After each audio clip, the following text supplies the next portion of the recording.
The war between Russia and Ukraine moved from the battlefield to President Putin's backyard with the killing of one of his generals in Moscow. Lieutenant General Igor Kirillov was, as we'll see, blown up by a bomb left outside his block of flats. His assistant died with him. Ukraine's Secret Service said it had killed the general for deploying chemical weapons on that faraway battlefield. Our Defence Secretary, John Healey, called the general a bad man who had broken the rules of war.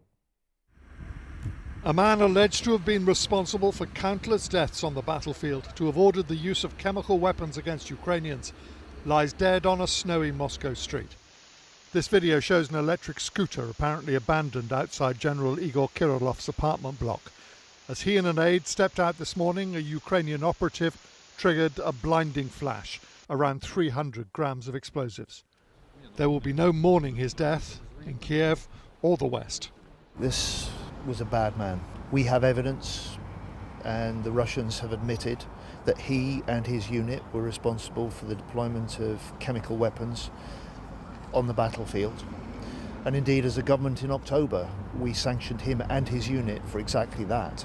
It breaks all international law. More than just a top general, Kirillov was a key propagandist, repeatedly accusing Ukraine and NATO of preparing to use chemical and nuclear weapons or even deadly diseases against Russia. In fact, many of the things alleged to have been his own, stock in trade. Former Russian President Dmitry Medvedev led the country's Security Council in a minute's silence in his memory. But these same men will now be feeling a little less safe themselves. If you're a general or politician who's been supporting this war, and suddenly one of your generals has been killed, as well as a missile scientist last week and another military intelligence official a couple of weeks ago in Moscow, in central Moscow, you must be concerned. You must be looking over your shoulder every time you pass one of those electric bikes. Ukraine's President Zelensky laying a wreath in Lviv today at one of the many military cemeteries that now dot this land will have had no compunction in ordering this killing. It's long been a Russian aim to kill him and decapitate his government. They just haven't been as good at it.